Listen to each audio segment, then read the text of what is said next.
Salut les gros bidous, c'est un plaisir de vous retrouver aujourd'hui. Je vous retrouve comme la dernière fois autour d'un tag. La dernière fois, j'avais répondu à un tag pour faire connaissance avec la sorcière que j'étais et les autres sorcières que vous suivez sur YouTube.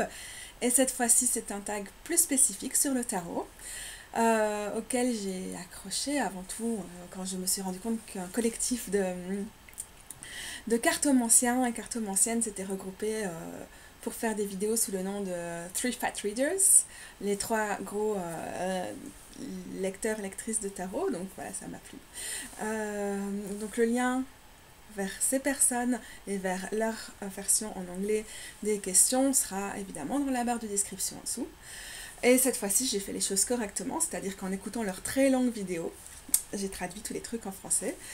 Et donc, j'ai les questions en français que je vais aussi vous mettre en dessous, en espérant que vous allez vous emparer de ce tag et répondre à ces questions aussi, parce que je trouve ça combine pas mal des questions qu'on a l'habitude de se poser quand on tire les cartes ou quand on a envie de se tirer les cartes. Et voilà, je trouve que c'est vachement bien foutu. En gros, c'est ça. Et aussi, je voulais dire une autre chose. Ah oui, je voulais dire que, en fait, ça répond aussi à beaucoup de questions dont je traite souvent dans mes vidéos. Donc j'imagine qu'il y a des choses auxquelles j'ai déjà répondu, des sujets que j'ai déjà abordés, que je vais traiter de façon différente aujourd'hui. Et en fait, je suis très très narcissique, seulement je ne regarde pas mes vidéos 50 000 fois.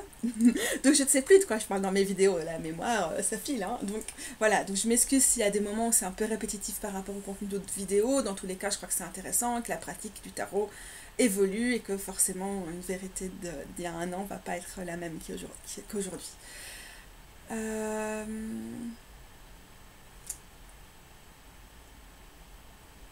Oui, j'ai regardé que cette vidéo-là du tag, contrairement à d'autres choses, et c'était il y a déjà une bonne dizaine de jours que je l'ai traduite. Et je crois que c'est bien, parce que du coup je vais pas avoir trop d'interférences, avoir envie de rebondir sur telle ou telle chose que telle ou telle personne a dite. Et peut-être je vais réussir à faire une vidéo brève. Vous y croyez, vous regardez en dessous de la barre combien de temps dure cette vidéo, et vous n'y croyez peut-être plus. Moi, je ne sais pas encore. Alors j'ai appelé le hashtag en français How I Tarot en anglais, le tarot à ma sauce. Ça sonne pas mal, je trouve. Et on commence par la première question. Qu'est-ce qui a suscité ton intérêt pour le tarot? Ton intérêt pour le tarot? J'ai l'impression de me retrouver sur les bancs de l'école. Ton intérêt pour le tarot, c'est-à-dire le début avec le tarot, comment ça se passait à l'origine et tout ça. Ce qui a suscité mon intérêt... On rembobine ou pas. Ce qui a suscité mon intérêt pour le tarot. J'espère que vous allez arriver à le dire parce que là je vais regarder toutes les vidéos suivantes pour être sûre que tout le monde arrive à le prononcer. Je me suis pas rendu compte directement de ce qui avait mis la petite graine du tarot dans mon esprit. C'est que des mois plus tard que ça a tilté. Quelque part au cours de l'année 2015, j'ai commencé à me dire que le tarot ce serait vraiment bien pour moi, que ce serait quelque chose qui serait un excellent outil d'émancipation, d'exploration de l'inconscient, etc. Je voulais prendre de la distance par rapport à ma thérapie, je cherchais davantage d'autonomie et le tarot me paraissait fournir ça. Et après j'ai cheminé longtemps en attendant d'être en contact avec des personnes qui allaient m'orienter vers des tarots adéquats. J'ai eu entre les mains Marseille, j'ai fait waouh, ça a l'air cool le tarot, j'ai vite filé mon Marseille pour trouver un tarot qui allait me plaire. Et voilà, et du coup, il s'est passé un peu plus d'un an entre le moment où l'idée a germé et le moment où j'ai commencé à apprendre le tarot. Et là, je m'y suis mis à fond pendant quelques mois. Mais en fait, là où je me suis pas rendu compte, ce qui avait mis la petite graine, c'est que j'ai vu l'expo Niki de Saint-Phal au Grand Palais à l'époque, à la fin, c'était en janvier 2015. Et donc j'ai vu le travail de Niki de Saint-Phal autour du jardin des tarots qu'elle a fait en Toscane. J'ai compris qu'en fait le tarot n'était pas exclusivement un outil prédictif. Et ça m'a... Le travail de Niki de Saint-Phal autour du tarot m'a donné envie de m'y mettre, mais aussi ce qu'elle en disait. Alors maintenant, évidemment, mon approche du tarot n'est plus la même. J'ai pas forcément trouvé toutes les réponses que j'attendais sur certains aspects, et puis ça a ouvert tellement de choses. J'ai trouvé beaucoup de réponses dans plein d'autres domaines, et beaucoup de questions encore plus certainement que des réponses. Alors voilà, du coup, les cartes sont super La qualité des cartes et tout, c'est pas terrible, mais c'est un jeu de cartes édité par la fondation Niki de Saint-Phal et inspiré des œuvres monumentales qui ornent son jardin des tarots. Moi, j'ai évidemment un très mauvais reflet parce que ces cartes sont brillantes à souhait, je déteste ça. Je ne suis pas très carte glossy, hein, non. Donc voilà, la grande prêtresse. Voilà, voilà. Je vais terminer sur l'ermite. Voilà ce qui a suscité mon intérêt. Après, une fois que j'ai commencé, donc comme je vous ai dit, Marseille, ça a été oh non pas ça. Et j'ai découvert le Wild Unknown, le site Little Red Tarot parce que j'ai cherché tarot féministe. Parce que j'ai lu genre 2 pages d'un truc de Jodorowsky, j'ai fait c'est quoi ces trucs, genre oh salut, c'est éjaculation, la vie. Ça va 2 minutes, mais pas plus. Donc j'ai cherché tarot féministe parce que j'ai compris directement que tout ce qui existait sur le tarot n'était pas forcément féministe. Alors je sais qu'il y a plein de féministes qui utilisent l'approche de Jodo et le Marseille, mais juste pour moi ça fait juste no way. Et donc en googlant ça, je suis tombée rapidement sur le site de Little Red Tarot et c'est ainsi que j'ai lu beaucoup de choses sur le tarot et que j'ai suivi des cours sur le tarot. Au début j'étais très scolaire, ça répond déjà à une question qui viendra par la suite. J'étais très dans l'étude. J'étais pas tellement dans le mystique ou dans les trucs de sorcière ou dans la communication avec l'esprit sous toutes ses formes, ou vraiment d'avoir des gros flashs intuitifs ou de développer ma clairaudience, ma clairsentience, des trucs comme ça paraissait pas logique pour moi, ça me paraissait être un outil psychologique assez, assez carré quoi finalement. Bon, je sais que peu de gens c'est pas la première chose qui vient à l'esprit quand on pense au tarot, que ça peut être carré, mais c'est quand même l'aspect le plus rigoureux du tarot que je me suis accrochée pour commencer. Donc voilà l'origine de mon rapport avec le tarot. Ouais, plus de 3 ans plus tard, on en est loin. C'était vraiment chouette comme voyage, et ça continue à l'être. Alors, question numéro 2. Quand tu lis les cartes, est-ce que tu utilises exclusivement le tarot ou est-ce que tu le combines avec d'autres formes de divination? Si oui, lesquelles? Pour moi, le tarot, c'est la base. Je ne peux pas utiliser d'autres outils de divination sans le tarot. Surtout quand je lis pour d'autres personnes. Pour moi, j'expérimente, mais je trouve que les résultats que je peux avoir pour d'autres personnes ne sont pas satisfaisants dans le rapport que j'ai avec d'autres outils. Maintenant, oui, je combine. Mais c'est pas indispensable. J'ai rarement un super gros feeling avec les cartes d'oracle. Donc si je vais tirer des cartes d'oracle avant ou après un tirage de tarot, je vais toujours dire à la personne pour qui je tire les cartes que je ne m'engage pas à l'interpréter, que si quelque chose me vient, je le dirai. Si j'ai des flashs intuitifs ou des choses à raconter, mais que c'est pas le centre de ma pratique et que j'espère surtout qu'avec ces oracles, les personnes vont retirer quelque chose qui va les inspirer, que l'image va résonner pour eux ou elles. Donc c'est plutôt ça l'idée. Alors je suis très difficile en termes d'oracle. J'aime pas les trucs gnangnan avec des phrases pseudo-philosophiques, trucs de la lumière et tout ça. Je suis quand même essentiellement une travailleuse de l'ombre, donc c'est vrai que des trucs qui sont que lumière et tout, ça va pas fonctionner pour moi, des trucs qui sont que ombre non plus, mais bon voilà. Donc le truc de base pour moi, je peux vraiment avoir un souci avec la lumière, c'est d'avoir une image et un mot clé. Celle-là elle est belle aussi, tiens. Souvent c'est ça, et donc je vois les associations qui viennent, si ça complète le reste du tirage ou pas. Je vais prendre un autre exemple qui est de la même veine. Le Earthbound Oracle, après le Vessel auparavant. Je montre toujours les mêmes dans mes vidéos, donc vous commencez à avoir l'habitude. Voilà, c'est des choses aussi simples que ça. Alors j'adore les cartes des éléments. Ça complète, mais c'est pas indispensable. C'est aussi, je vais chercher à avoir des associations assez charmantes en termes de couleurs ou de contenu entre le tarot que je vais utiliser et l'oracle que je vais utiliser. Alors j'aime bien essayer d'apprendre le normand et chipoter avec le normand, parce que le normand c'est cool. C'est un peu l'histoire aussi, la cartomancie dans le champ francophone, quoi. Mais voilà, c'est pour moi, je crois que c'est difficile d'en faire autre chose qu'un outil qui a des fins de prédiction de l'avenir d'une façon très stricte, un peu mécanique aussi. Bon, je prends un de mes Lenormand ici, on dit chose, c'est mais ça ne va pas, hein. Tout dit le même, et je suis la lumière, tu vois. Voilà. Il est à l'envers. Ça c'est le Dreaming Way, le normand. J'en ai quelques-uns, j'aime bien apprendre parce que je m'intéresse à l'histoire de la cartomancie et tout, mais quand j'essaie de faire des tirages pour les gens, c'est juste des amis qui me servent un peu de Kobe, comme on dit en belge, et de cobaye, comme vous dites en français, de France. Mais ça donne pas des résultats terribles. Mais après, je serais ravie que les personnes pour qui j'ai déjà tiré le normand viennent me dire qu'en fait, ça s'est réalisé, que c'était trop ça et tout. Hein. Mais comme mon approche n'est pas forcément de lire l'avenir, j'arrive pas à trouver la même liberté intuitive que j'ai avec le tarot dans le normand. Alors bah, pareil avec les runes ou d'autres petits systèmes de divination que je peux employer. Je les trouve agréables, mais je trouve que ça me donne pas, pour moi, dans ma pratique, le même résultat que le tarot. Donc si je cherche un résultat, j'utilise le tarot.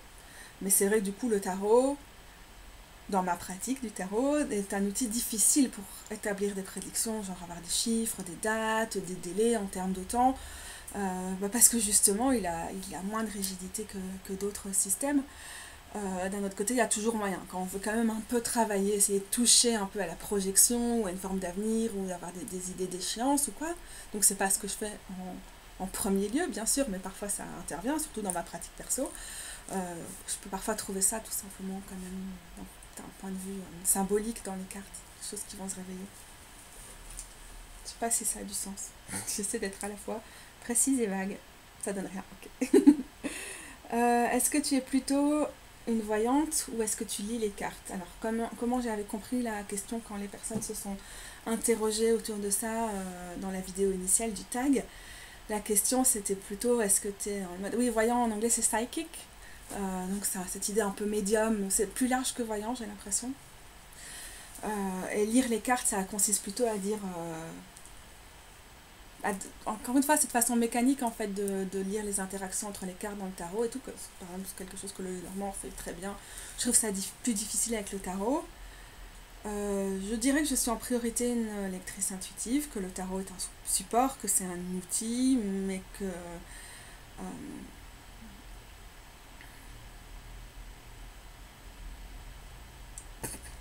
je sais qu'en disant ça, je me placerais plutôt du côté voyante. Or, je me dirais c'est un terme assez ambitieux. Et je me sens toute petite par rapport à un terme aussi ambitieux. Mais en pratiquant du tarot intuitif et non prédictif, donc je ne lis pas l'avenir, mais c'est sûr que j'ai quand même... Il m'arrive d'avoir accès à des choses qui sont un peu surnaturelles comme ça, quoi. Qui sont pas simplement de l'ordre de je mets telle carte à côté de telle carte et du coup cette combinaison donne tel contenu. En fait, ce à quoi j'accède dans ce que je vois dans les cartes, c'est moi qui le vois dans les cartes, c'est pas que les cartes, si on les lit de façon très mécanique ou scolaire, elles donnent ça, quoi. Donc j'ai ça, mais j'ai pas ça tout le temps, forcément, heureusement, je crois. Pas pour tous les tirages, j'ai pas sur l'ensemble d'un tirage. Donc quand je vais tirer les cartes pour quelqu'un, une grande partie de mon tirage, enfin une plus ou moins grande partie de mon tirage, ça va aussi être de faire appel à une description plus classique de ce que véhiculent les cartes, de comment elles interagissent entre elles, etc. Donc je dirais qu'il y a des deux tout le temps.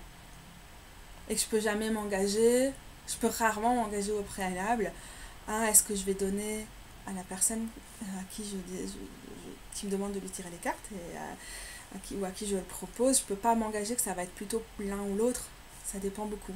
Mais en tout cas, ça me permet de parler d'autre chose, c'est pour ça que je préfère tirer les cartes à distance, c'est-à-dire que mon format préféré c'est de tirer les cartes et d'enregistrer le son et de prendre des images et de donner accès à un fichier en ligne un dossier en ligne pour que les personnes accèdent à ça.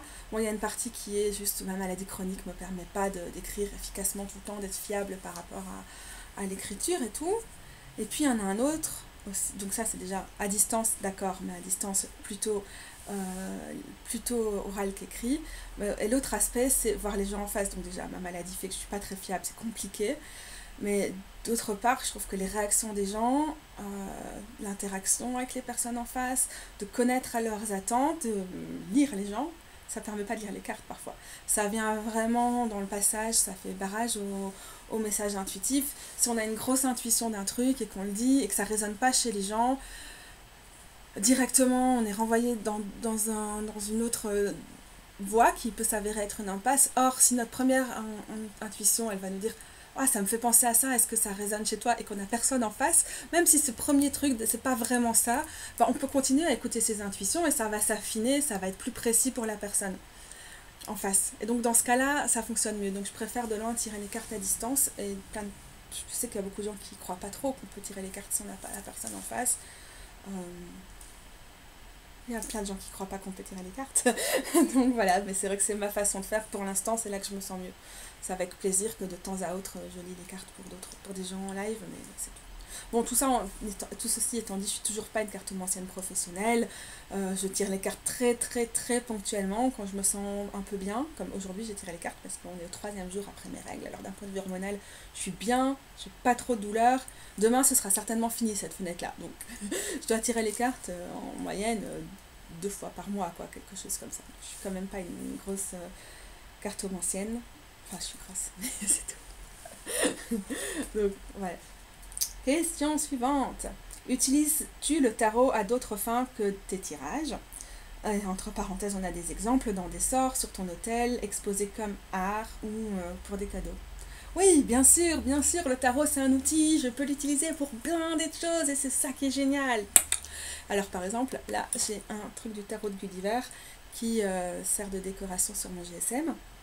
Et les petits trucs de collage que j'ai mis avec se sont déplacés, l'armoise aussi, alors je vais devoir recentrer tout ça. Ça ressemble plus à rien, mais j'ai une carte de tarot, donc en gros c'est un peu exposé comme de l'art.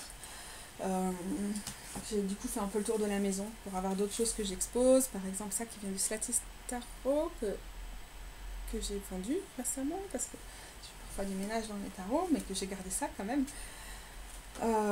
Des tarots comme ceux-ci qui sont pas vraiment des tarots que j'utilise dans ma pratique, vont plutôt me servir pour faire une référence à la déesse Artémis, que ce soit sur mon hôtel ou ici à des fins de décoration, dans des petits endroits où la décoration m'évoque l'énergie, l'archétype de cette déesse, donc carrément, c'est un peu à la croisée entre le côté artistique et le côté utilisé sur l'hôtel. Pareil avec le tarot de Gulliver que j'utilise peu, dans ma pratique parce qu'il est très inspiré du majeur du Marseille et qu'il n'y a que les majeurs, donc c'est pas, j'utilise pas que les majeurs quand j'utilise le tarot, mais voilà, là par exemple le monde était ma carte de l'année, donc je suis ravie d'avoir souvent le monde à côté de mes bouquins et tout ça, donc j'utilise pour l'exposer, le travail de Gulliver l'aventurière étant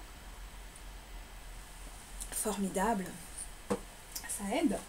Et alors aussi j'utilise aussi le tarot ou mes interprétations de certaines cartes. C'est inspiré du slow roller. Ah, voilà, il ne fait pas trop de reflets. Donc je fais des collages aussi.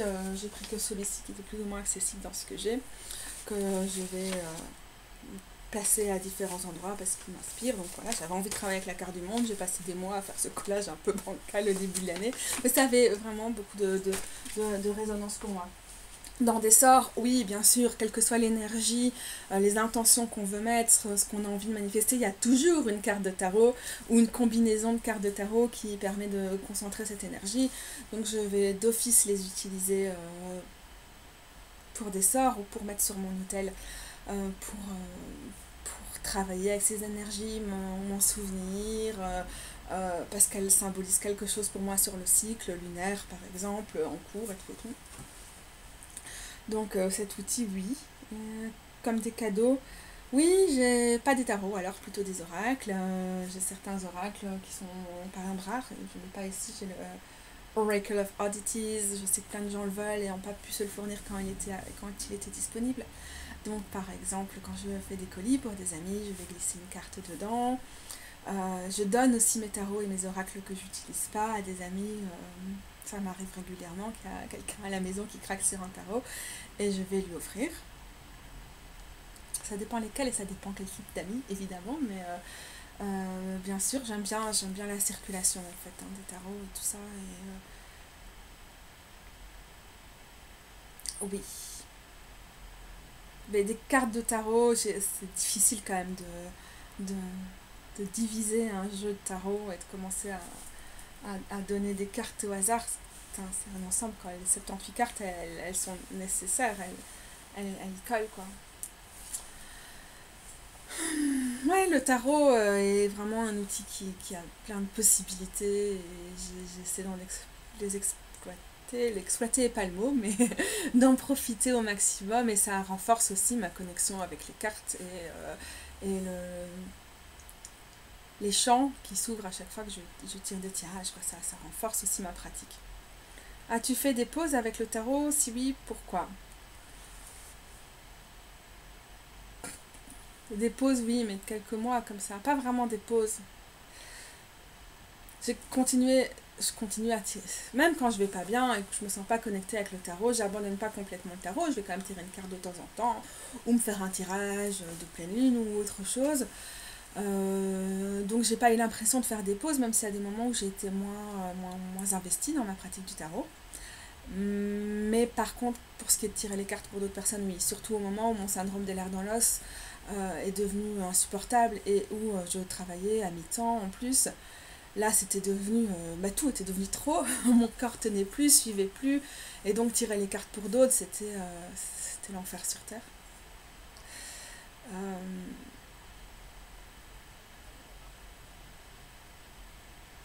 et donc, je tire peu les cartes pour des gens, mais je considère plus maintenant que je suis dans une pause. Je considère que quand la porte est ouverte, je précipite pour dire je suis dispo pour faire un tirage contre échange ou quoi. Faites-moi signe. Mais en tout cas, pause par rapport à ce que pourrait être ma pratique, oui. Mais j'ai pas. C'est difficile. J'ai pas vraiment arrêté le tarot en général. J'ai arrêté de tirer pour des gens, ou j'ai arrêté certains types de tirages, ou j'ai arrêté de faire de tirer des cartes tous les jours, ou des trucs comme ça. Ça, oui, mais ça fait partie plutôt de l'évolution, je dirais, que des pauses. Je veux dire, quand j'ai commencé le tarot, je suis tombée amoureuse du tarot et cette passion m'a jamais quittée et j'ai jamais ressenti le besoin de faire une réelle pause.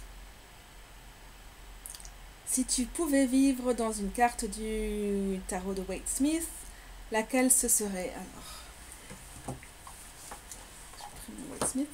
Donc je l'ai chopé en seconde main et c'est la version avec les horribles couleurs. Je m'en excuse, mais comme je ne l'utilise pas personnellement, ça me convient.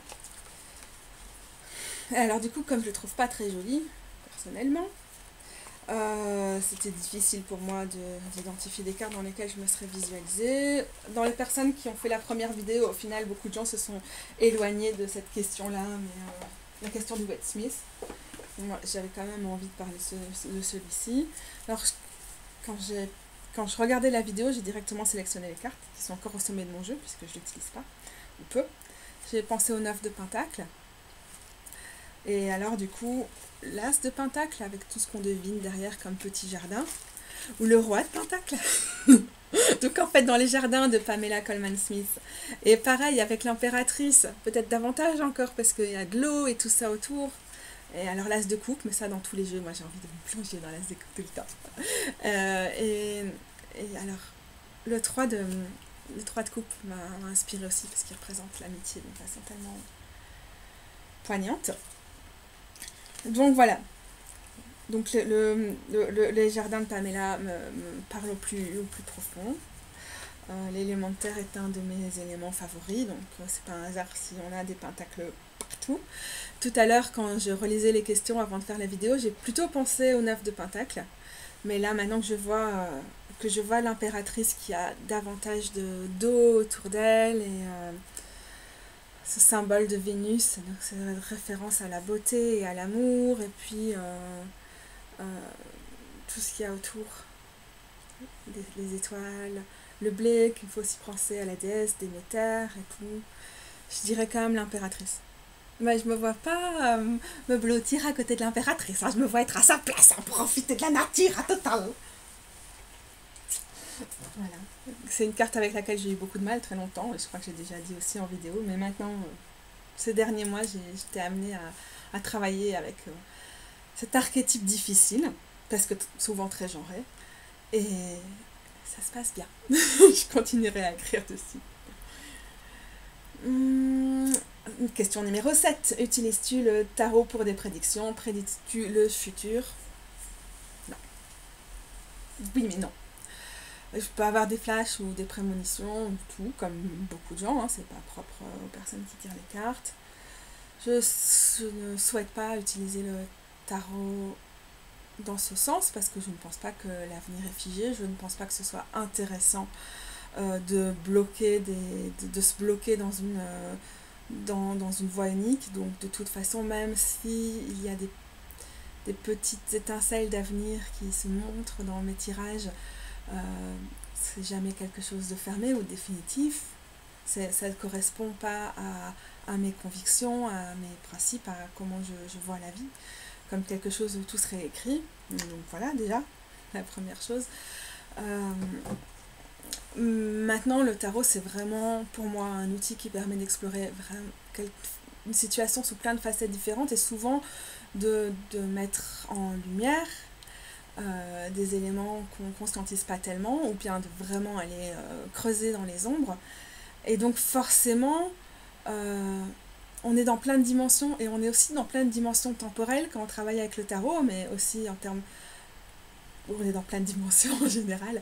Donc forcément, il y a l'avenir, mais pas tellement dans le sens linéaire, comme ça, où il y aurait le présent, le passé, puis l'avenir, mais plutôt dans le sens où on est tellement dans une expérience, pour moi, spirituelle forte avec le tarot, que souvent on fait péter les limites entre toutes ces dimensions. Et donc on a accès à des choses qui touchent un peu à plein de domaines. Je sais pas comment dire ça. Ça fait un peu... Là, j'ai l'air d'une illuminée totale, mais je me comprends et j'espère que les personnes qui me regardent me comprennent aussi. Non, mais donc, non, mais je m'engagerai jamais à faire des prédictions sur l'avenir et tout ça. C'est pas que je suis jamais parvenue, mais je m'engage pas à faire ça pour les gens. Et je trouve ça dangereux. Souvent, je regrette quand j'ai genre des super gros mauvais pressentiments. Il est encore arrivé quelque chose cette semaine, excusez-moi. Quand j'ai des super gros mauvais pressentiments et que j'arrive pas à tirer les cartes pour savoir, enfin rien peut me dire en fait, c'est juste, je peux pas, c'est des choses sur lesquelles on n'a pas de prise. Oh, il y a des oies sauvages qui passent, elles sont belles. 3. En parlant de la mort. Et donc, je souhaite pas avoir de prise sur la mort, mais quand j'ai des pressentiments qui sont liés à la mort de quelqu'un ou quelque chose comme ça, c'est vrai que c'est frustrant après de se dire peut-être j'aurais pu faire quelque chose et qu'est-ce que j'aurais pu, et si j'avais poussé les cartes plus loin, qu'est-ce que j'aurais pu faire, et si je vois quelque chose, est-ce que je dois aller dire ça à telle ou telle personne, et ça aide pas en fait. Les simples, ça n'aiderait pas d'avoir quelque chose de plus précis, je crois. Mais c'est difficile de vivre avec ces prémonitions, aussi rares soient-elles, et avec le poids de la culpabilité ou de ne pas savoir ce qu'on aurait pu ou ne pas faire, mais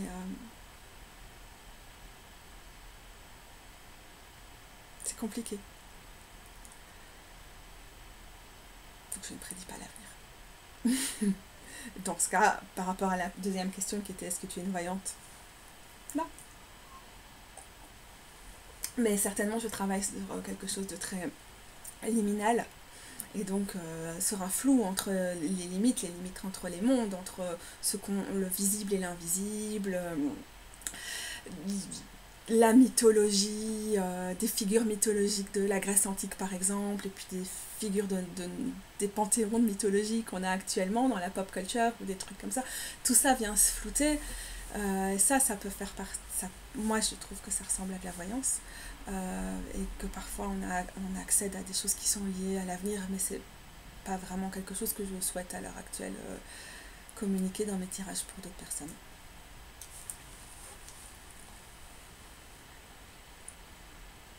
Approche intuitive, scolaire, donc c'est-à-dire plutôt la mémorisation classique, moderne ou mélange de toutes ces approches. Point d'interrogation. Voilà la question 8.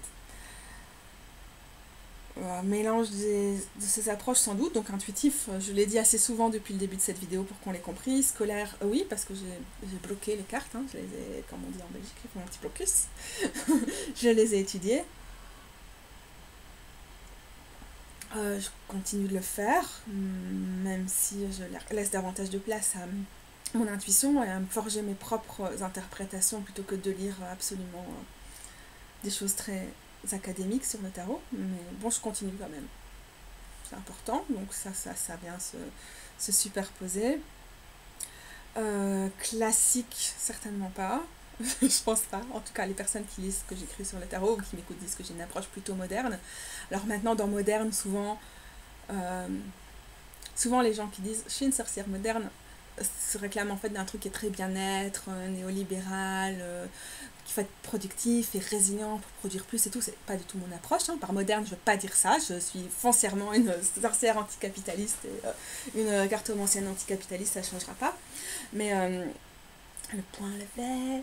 Mais moderne dans le sens où j'espère renouveler beaucoup de visions très classiques du tarot, dans le sens aussi où ça peut être très figé en termes de classe, de race, de genre, etc. Donc forcément, pas classique en tout cas. Mais alternative, je dirais, plutôt que cette ligne, cette dichotomie entre classique et moderne, je dirais alternative. Ouais, j'ai pas envie d'expliquer. J'espère que c'est clair. Je vais encore le dire souvent, vous croyez? C'est pas. Mélange d'approches. Oui, et donc aussi, j'aime bien utiliser le tarot pour raconter des histoires. Ça, c'est assez important. Approche féministe et queer avant tout. Approche autonomisante. Approche plutôt spirituelle, c'est-à-dire que je vais quand même laisser aussi mes guides m'apprendre le tarot ou les esprits, par exemple les plantes, les lieux, tout ça. 9. Quelles sont les habitudes, routines ou pratiques régulières qui sont liées au tarot et auxquelles tu es fidèle? Je sais pas, ça évolue tout le temps, donc c'est vrai que tirer une carte tous les jours, la carte du matin, la carte du soir, c'est bien quand on apprend le tarot au quotidien, je le fais parfois, pas tout le temps. Tirage de pleine lune et ou de nouvelle lune, oui, oui, oui, en général. En ce moment, oui.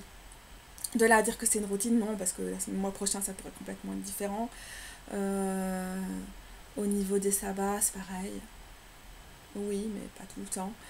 Euh, alors, ce que j'ai qui ressemble plus à une routine, c'est que j'essaie quand même, dans la mesure du possible, de tirer une carte par jour pour écrire un petit mot, une ou deux cartes, écrire un petit mot sur Instagram, partager une interprétation ou un petit tirage collectif, c'est-à-dire saisir comme ça des énergies qui me parlent par rapport à ces cartes-là et espérer que ça va résonner chez les personnes qui me lisent et tout ça. Donc je dirais que c'est plutôt ce qui est lié à Instagram ou à mon blog, qui est ce que j'ai de plus régulier comme pratique du tarot. Donc c'est pas tout à fait personnel. C'est ça qui ressemble à une routine. Et sinon, pour comment j'emballe mes cartes, comment je les purifie, ou comment je les charge, ou des trucs comme ça.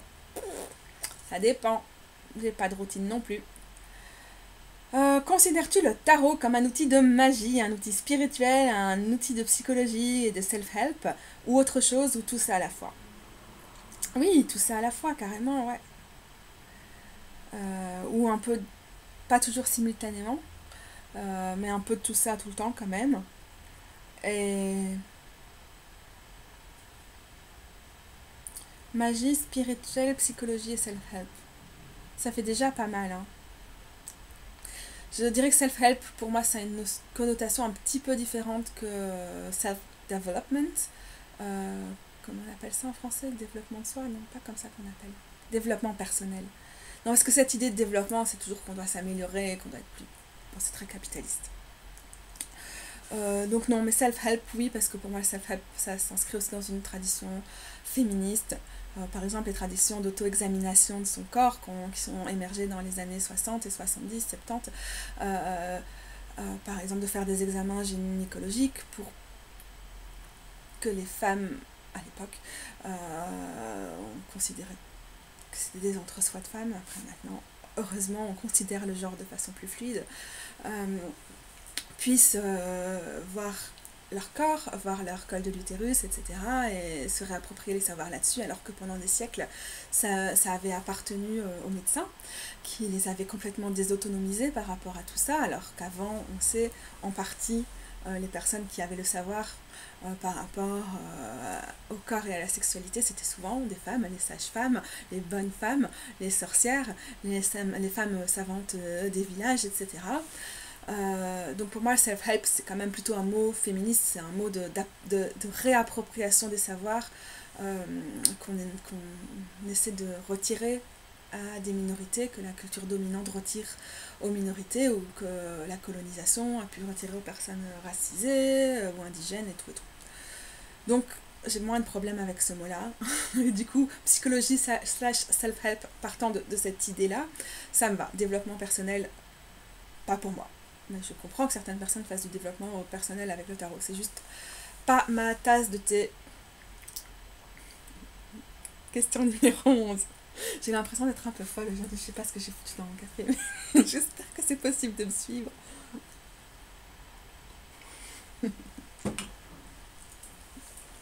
Vous aurez de la chance si je passe le cap de la mise en ligne de cette vidéo. Je me demande si je vais pas me censurer. Qu'est-ce qu'il y a dans ce café?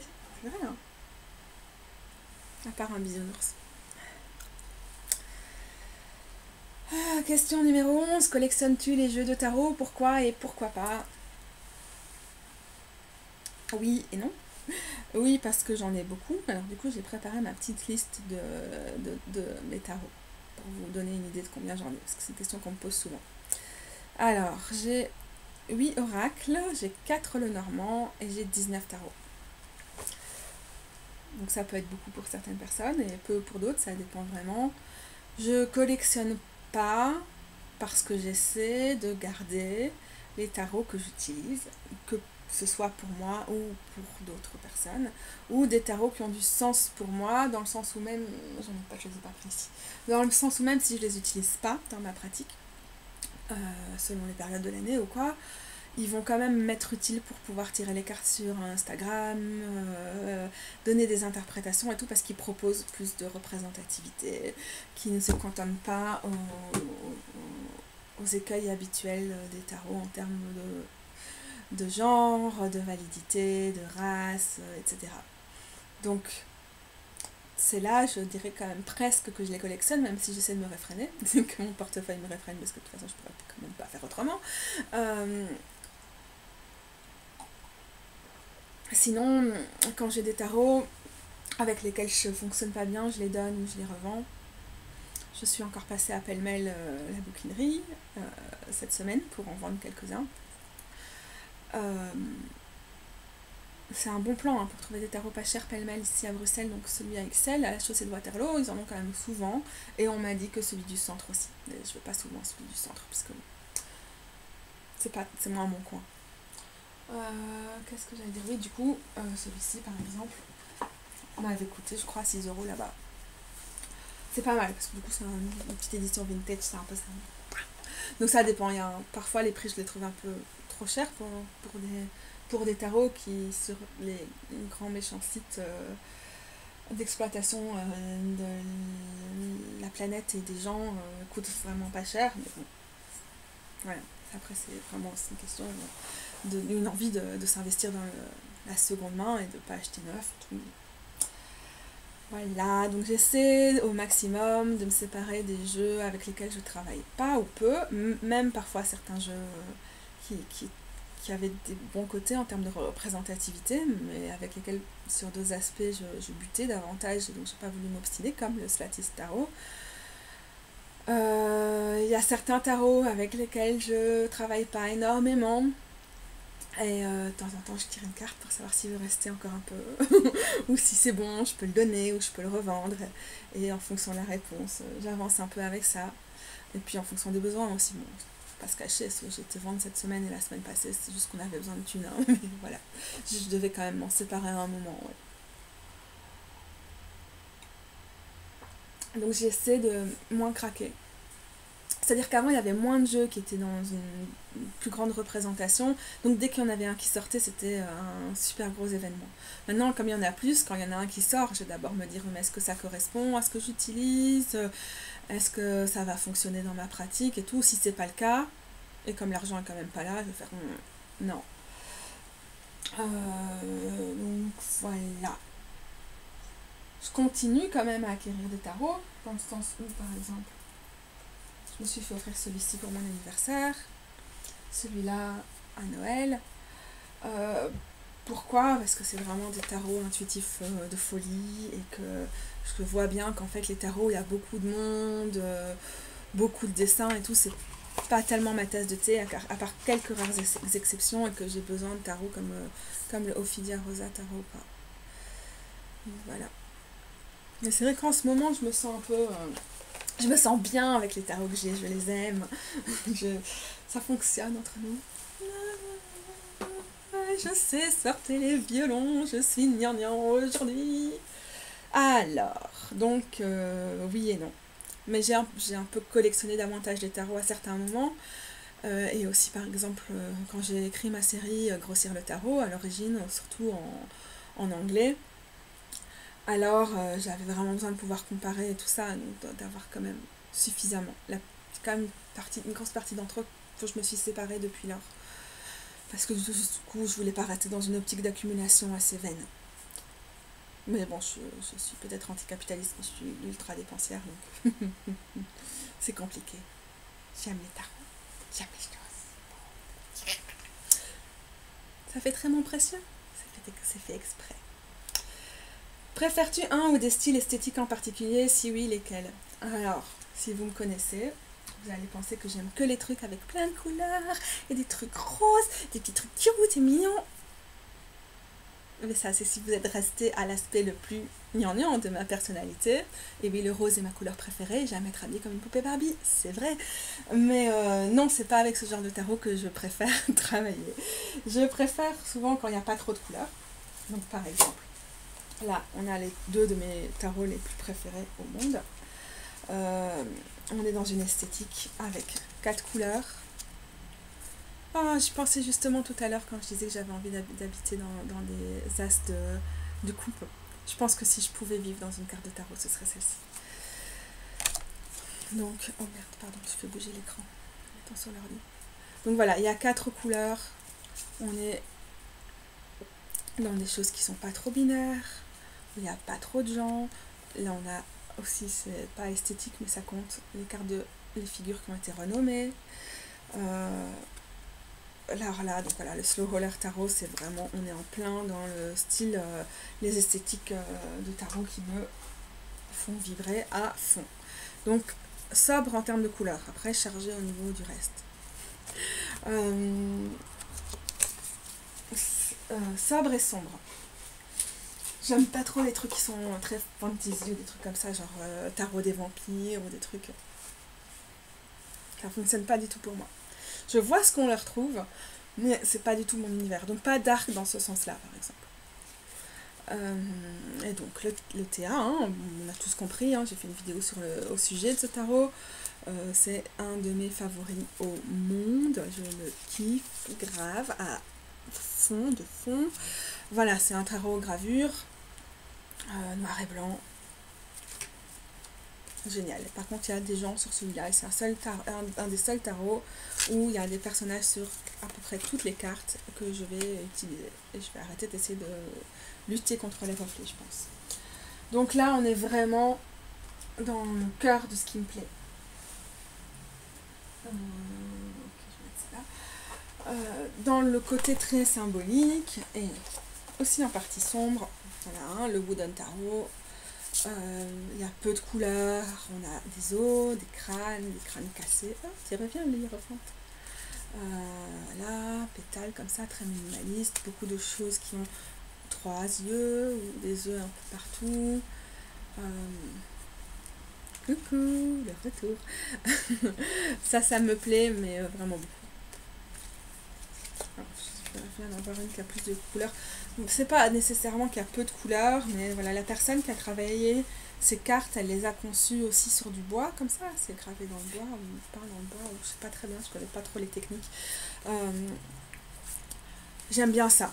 Et celui en gravure aussi, et je pense que ça fait partie de... Ça donne un côté tactile aussi au produit final, je trouve. Donc là, on est quand même en plein dans mon... Qu'est-ce que j'ai foutu? Dans mes images. Alors, le Ophidia Rosa, que je crois vous avoir montré tout à l'heure. Ophidia Rosa Tarot. Encore une fois, en plein dedans, donc il n'y a pas beaucoup de descriptions, pas beaucoup de détails, pas des gens, peu de couleurs. Je crois que la personne a travaillé ses taches d'aquarelle avec des teintures qu'elle a faites sur base des plantes qu'elle utilise. Ça, c'est vraiment le top du top. Après, quand je vais tirer les cartes pour des gens, en particulier des gens qui ne connaissent pas le tarot, je ne vais pas nécessairement utiliser ces cartes-ci, parce qu'elles sont très intuitives, donc on doit beaucoup plus s'abandonner à ma narration, et on a moins de repères visuels, et donc parfois, si tu tires pour des gens, ça peut être trop abstrait. Et même pour moi, pour pouvoir raconter ce qui se passe dans une case, dans une carte, parfois j'ai besoin de m'accrocher à plus de choses.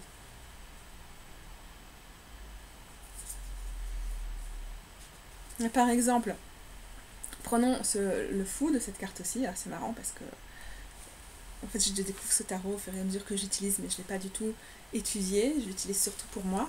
Et donc, je me rends compte qu'il y a plein de cartes que je ne connais pas.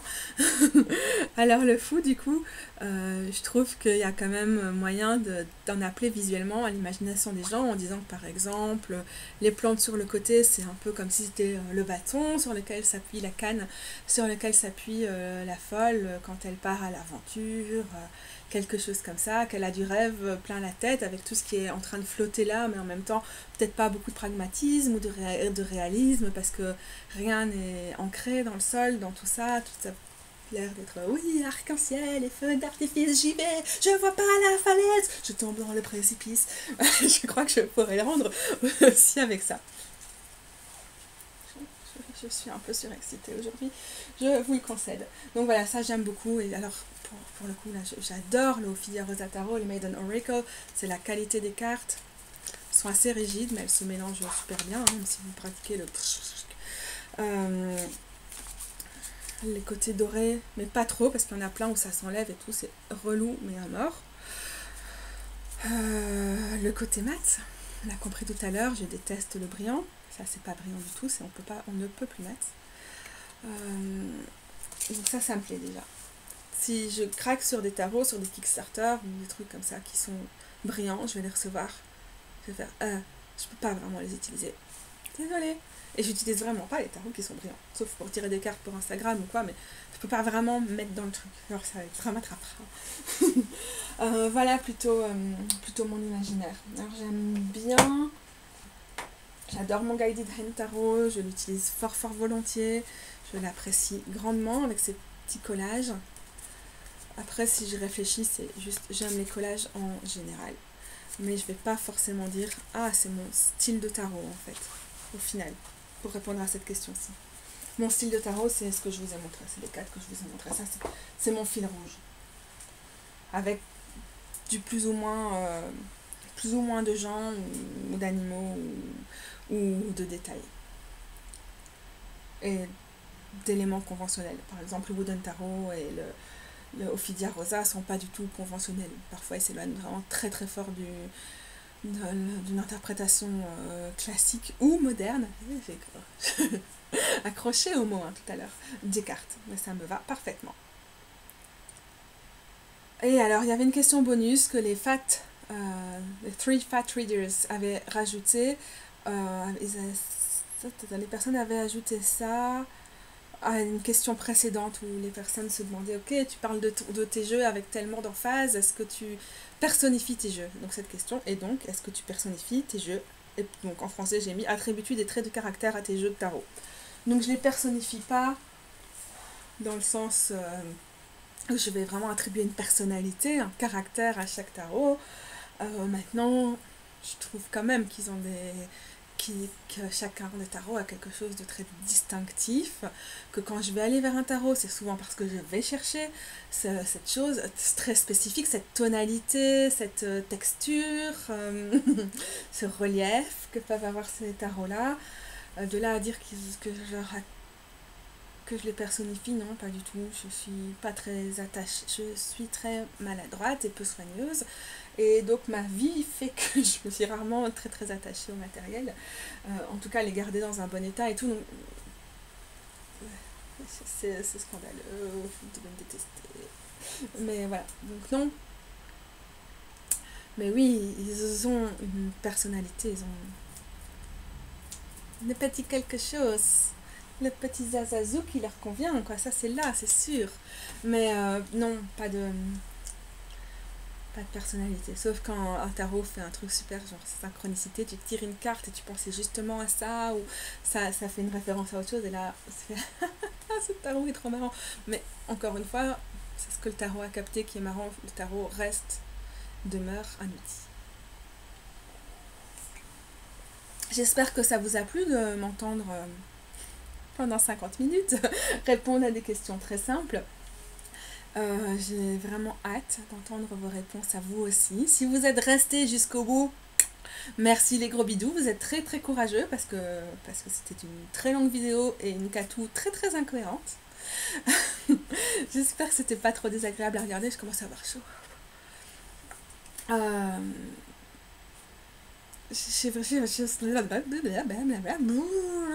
Je trouve que ce serait vraiment génial si des personnes francophones s'emparaient aussi du tag, parce que j'aimerais trop vous entendre répondre à ces questions-là. Je n'ai pas regardé encore beaucoup de vidéos en français, en anglais non plus sur ces tags-là, donc je vais m'y mettre et j'espère qu'on va avoir plein d'échanges autour du tarot, comme ça par vidéo interposée, ce serait vraiment chouette. À très très vite.